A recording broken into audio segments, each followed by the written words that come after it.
Good morning. That's what happens when you get busy. When you get busyness, you get lost in the busyness. You get lost. Yeah. So don't do that. Stay grounded. And what a week. What a week to get grounded after. Yeah. We are so blessed. We are so fortunate. We're so grateful to be here. And the fact that the storm did not come in as forecast and hit us with a direct hit. And yet we hold those people to the south of us who did suffer that direct hit in our hearts, in our minds, and we hold them in comfort and strength, resilience, and courage to get through these next weeks and days and even months and maybe years, to get through the changes. Because it's disasters bring us to a point where we understand that is all that is necessary of us in life is to be present. Because when that storm is raging, there is nothing more for us to do but be present. Be present with ourselves and be present with nature. And when the storm passes, all that is for us to do are to be present with those that are suffering. Nothing else matters. To be present with them, to look into their eyes and let them know that they are loved, they are cared for. Our own Reverend Laura Ann is down in Fort Myers because she evacuated to Fort Myers from the storm and ended up in the eye of the storm with her papa. She said that his house was a new built house and has withstood the storm with no damage. And she is on the ground being Laura Ann. She is going around doing wellness checks.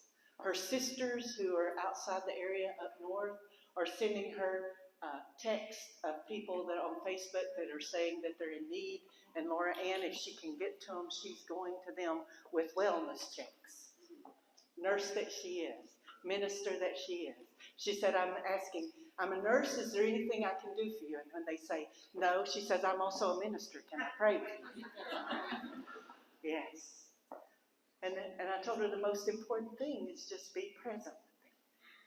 Look them in the eye and be present with them.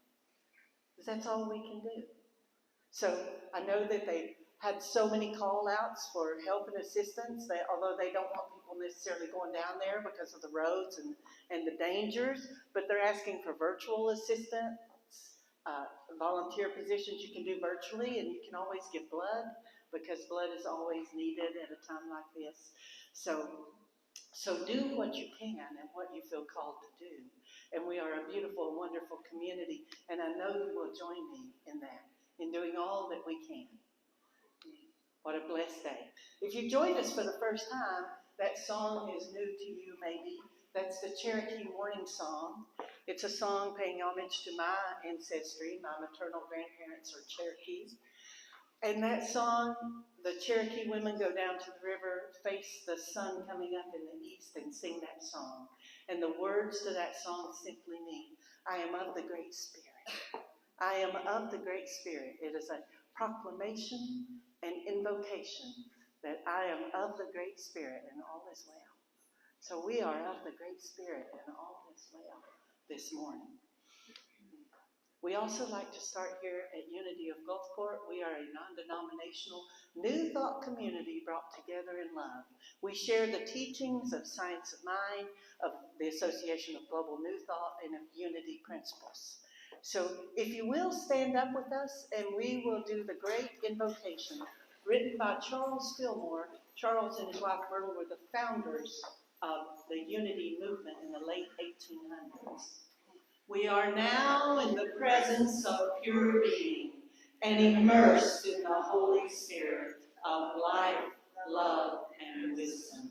We acknowledge thy presence and thy power, O blessed Spirit.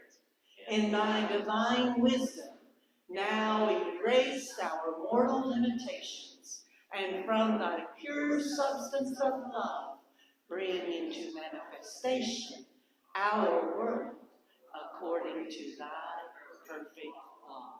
And it is a perfect law, No, I went out in the storm while the storm was just beginning to come in and the wind. Oh, and if you're here for the first time, remain standing before I start talking. Remain standing if you're here for the first time. Not sure.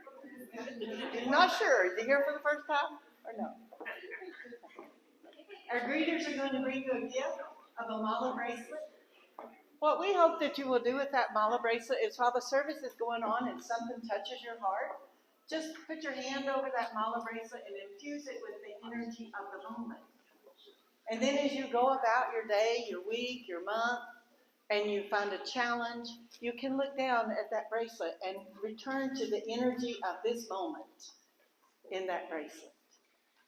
And you will find comfort and peace. Yes. So this week, as the storm was just beginning to set in, we lost power early. And we just got it back yesterday.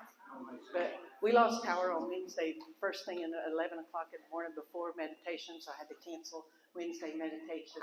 And because I wasn't sure if I could do it just on the phone. So there you are. And just a little message. But I went out for a walk in that wind and storm.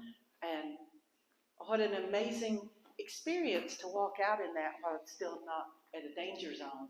And experience nature in all that fury.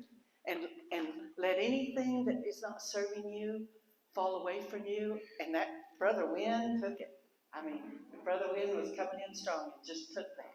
So what an awesome opportunity for us to do that, to release and let go in that wind and let the storm take it with it.